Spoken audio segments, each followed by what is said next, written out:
Hello there. I'm Amy Mothersbaugh, Creative Director of Akron Soul Train. Akron Soul Train is a new residential artist village being built in Akron, Ohio. Woo-hoo! Today we're at the Emily Davis Gallery at the Myers School of Art. Danny Volk will be interviewing Jennifer Omaitzz. Danny Volk is doing a series of 3 interviews for Akron Soul Train, and this is the first in the series. We're very excited to hear this conversation and see what develops. Danny, are you ready to get made up? Let's do it. All right, let me get a little closer to you here. Do you know a lot about makeup? Well, I grew up in a beauty shop, so there's a little familiarity. I was a really big fan of the paraffin dip. Okay. For your hands and your feet, so you could take all that extra dead skin, dead cells away. Can you close your eyes for a minute? Mm-hmm. Now, I don't know if this is specifically supposed to go around your eyes, because I'm not as familiar with this particular product, so. I think it'll be fine. Maybe I'm trying to be too kind here. There's like a desire in you to be a little more mean? No. No. Okay. This is kind of how I paint a canvas. Like I'm very careful. I cover every inch. Like that's, I do everything in stages. So I went to the Cleveland Institute of Art. I got my BFA in painting. I got a minor in photography and graphic design. So the 2D arts for the most part were something that I was really, sorry, I'm distracted here. There's too many colors. This is too fun. I'm trying to mimic the piece a little bit. So tell me a little bit about the piece we're sitting in front of. Natural disasters inform my work a lot. Personal disasters inform my work a lot. But also this idea of having to rebuild after something so catastrophic. So how do you deal with the emotional upheaval of that? In a way, for me, this work is really cathartic to kind of explore that. Did you ever live in an area that had natural disasters? No, I've experienced a couple tornadoes in my life. But when I was in grad school, I experienced what I consider a natural disaster, and it was the death of my father. So having gone through that sort of really traumatic experience became a catalyst for me to understand some more emotion from people that are going through this on a regular basis. And what's the process like? So I started out with a series of drawings, and from those series of drawings, I'll have sort of a mindset of what I have to work with. Then I just go. I bring all my pieces and parts that I might need for making the work, and I just kind of design on site. You know, a lot of like what I'm doing right now, I'm just kind of free-flowing it. That's how the work's made. So what is the title of this work behind us? This is Fragmented, and I built it in the gallery. I started building it in the gallery with the idea that you'll look through this spot in the work and you'll see the rest of the faculty show. All of my installation or assemblage work is built in this space.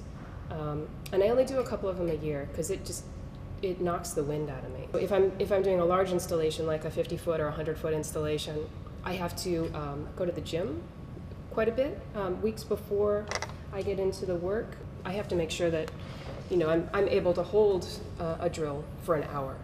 So I like to say that I have muscles in places I never expected to have muscles.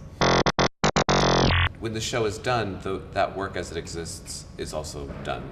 Is that true? Yes.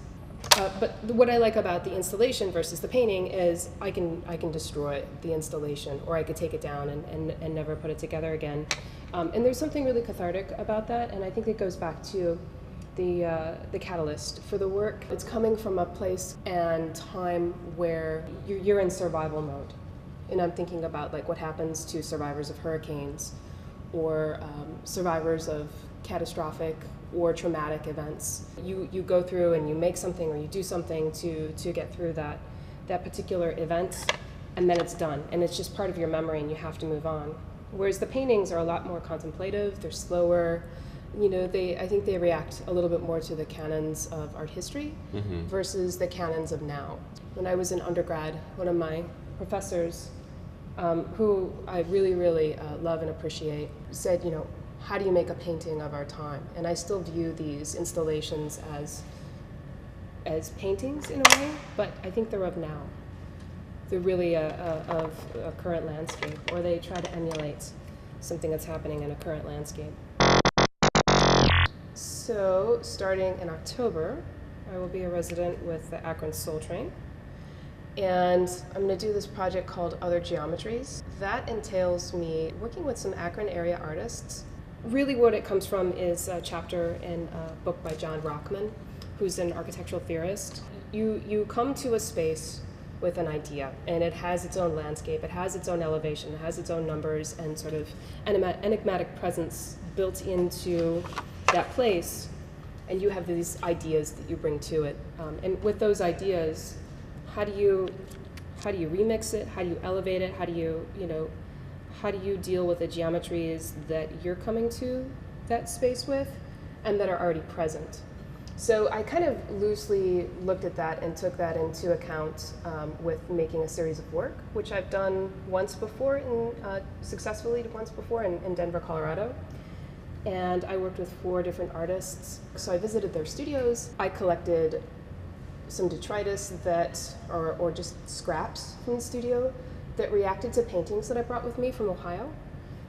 Then that became collage material or assemblage, and I gifted the work back to the artists. And I want to do something similar with Akron, because although I work at the University of Akron and I teach here, I'm not as familiar with area artists, so I really want to get to know my community. And for me, this residency is more about being community-based, again, working in a very short period of time and having to deal with that.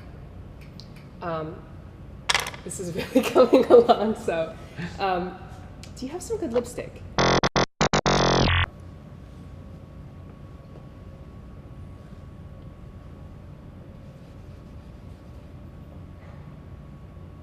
You know, you're really good at doing this. It's like a massage a little bit.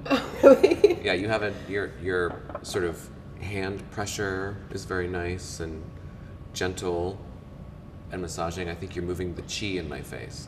That's good. That's good to know. Well, I'm a painter, so. Yeah, but you wouldn't have to be nice to your canvas.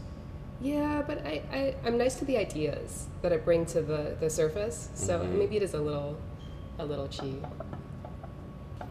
So are you ready to be revealed? I'm so excited to see it.